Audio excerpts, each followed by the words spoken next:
Meghan had acting roles in a few other projects and attended Northwestern University, where she majored in theater and international relations. Meghan also wrote a blog, designed a clothing line for Reitmans, and volunteered for nonprofits with the UN. It looks like Meghan Markle never really wanted to be accepted by the royal family in the first place. Now, during their Netflix docuseries, Meghan Markle openly acknowledged her need to learn and adapt when she started dating Prince Harry. She's becoming a royal rock star.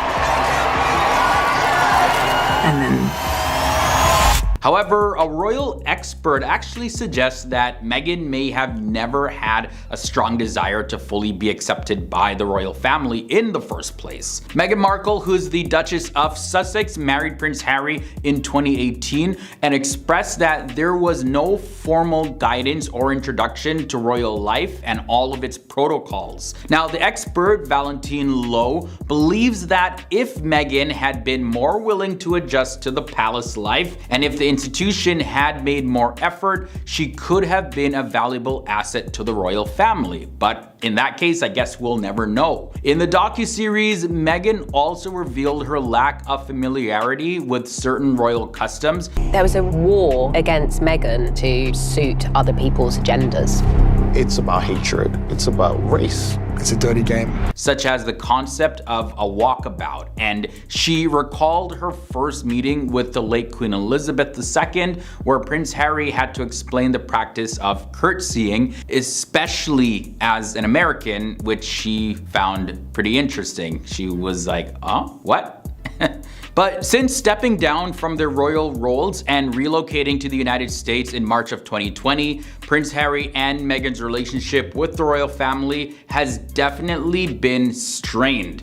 Prince Harry and Meghan saying they're stepping back from royal duties. I need to do this for my family. This is not a surprise to anybody. It's really sad that it's got to this point, but I've got to do something. Their controversial interview with Oprah Winfrey and Prince Harry's memoir titled Spare have really contributed to the ongoing tension between them and the rest of the royal family. But this is what many people are thinking was Meghan's plan the whole time, to make content and speak on issues on a global platform rather than fulfilling royal duties. And now that she has a husband, she's married to an influential figure like Prince Harry, she can do this more easily. It was at that moment that I realized the magnitude of my actions.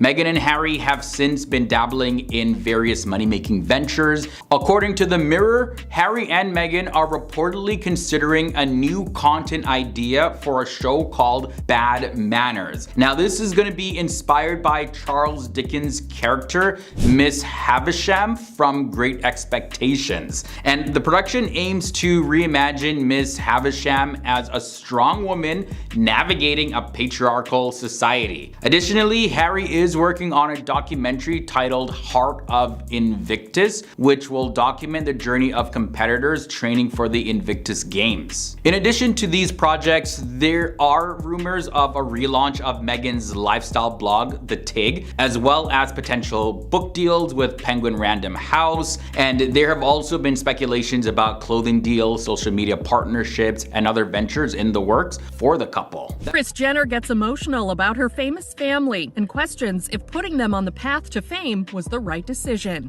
Kris Jenner is feeling a lot of guilt for propelling her family into the public spotlight and exposing them to the negative aspects of being famous. During a visit to her daughter, Kim Kardashian, Kris Jenner expressed her feelings as Kim discussed her decision to stop having children. Now, Kris reflected on the consequences of fame and how she believes she played a huge role in subjecting her family to the challenges that come along with fame. And this is what Kris Jenner had to say in her own exact words. "We built this amazing life for ourselves, and sometimes I feel like it can be a curse. Sometimes I feel like I've helped build something that can also be a burden. The haters, they're so brutal sometimes, and I feel bad that I brought this element to our lives. It's hard, it's a struggle." I've helped build something that can also be a burden. The haters, yeah, they're so brutal sometimes.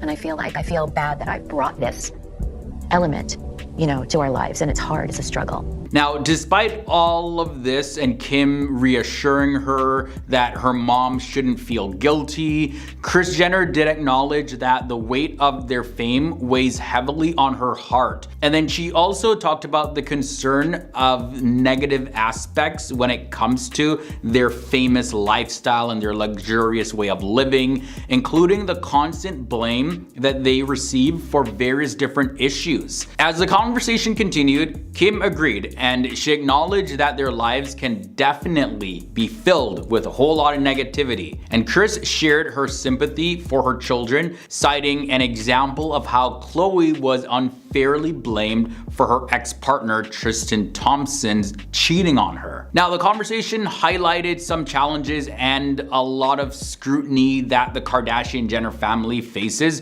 due to their fame. And in response to all of this, Kim had this to say: "I get where my mom is coming from because this past year really has been wild for our family. But all of this is a part of our journey. God makes no mistakes. All of this is happening for us, for the lesson that we have to learn here on this planet." And then the conversation continued, and Kris Jenner became very emotional and shared an important moment from the past when Kim was held at gunpoint during a robbery in Paris back in 2016. Kris Jenner recalled Kim's response, expressing gratitude that it happened to her because she believed that she could handle it better than any of her other sisters. And Kris praised Kim for her resilience in handling such a difficult situation in the way that she did. Also, Kris Jenner commented on how deeply she feels her children's pain because of the unpredictable nature of their lives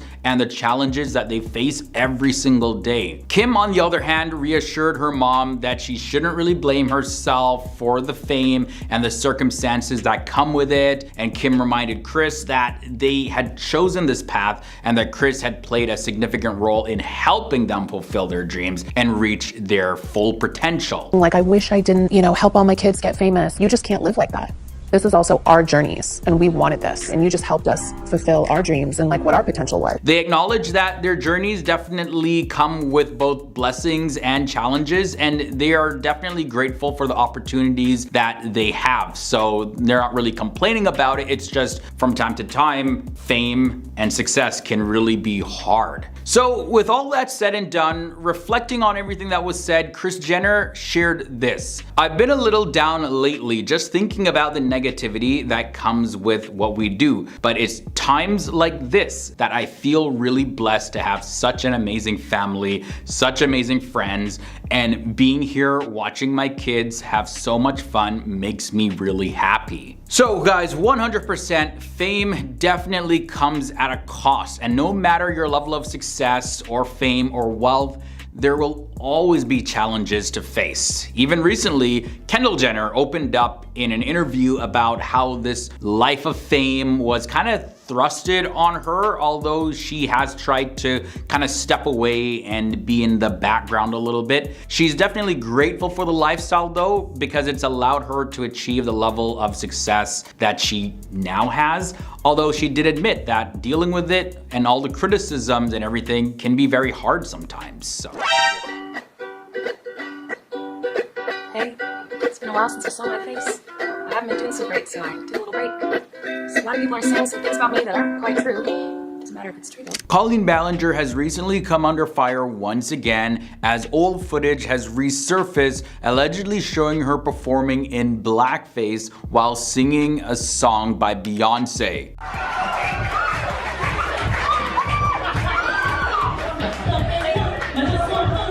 Colleen Ballinger over the years has gained a whole lot of fame for her online persona, Miranda Sings, and she's known for sharing satirical singing videos during the 2010s.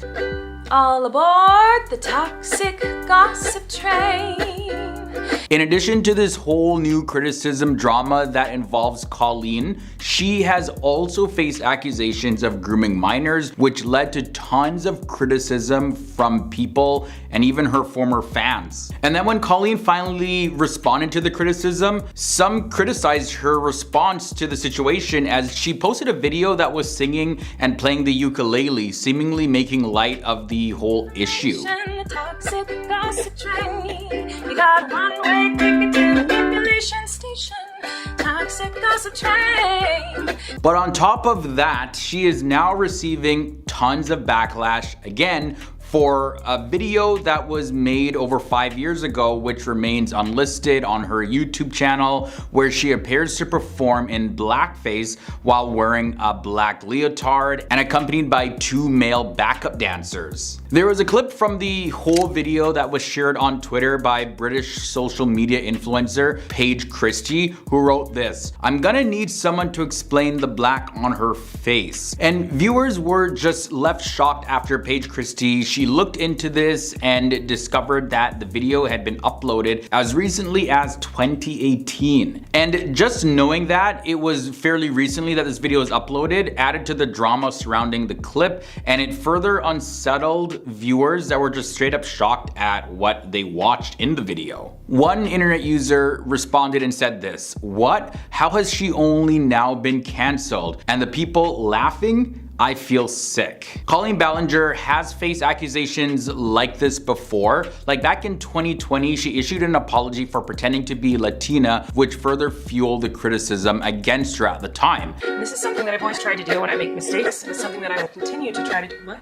Oh, you don't care? Oh. And in a video that she made responding to that allegation, this is what she said. Ballinger said in her apology video, "It is not funny and it is completely hurtful." And then she went on to say this: "I am so ashamed and embarrassed that I ever thought this was okay. I was a sheltered teenager who was stupid and ignorant and clearly extremely culturally insensitive. Racial stereotypes are not funny, they're not a joke, and they should never be joked about." Critics of Colleen and now many of her fans just see this as another overlooked red flag in Colleen's behavior over the years that actually showed that there's just something really off with her. Again, some people defend Colleen and say that, well, she's a comedian. Comedians joke about stuff like this all the time. But when it comes to Colleen's situation, people are pointing out that she's involving minors and making just inappropriate comments without really any context.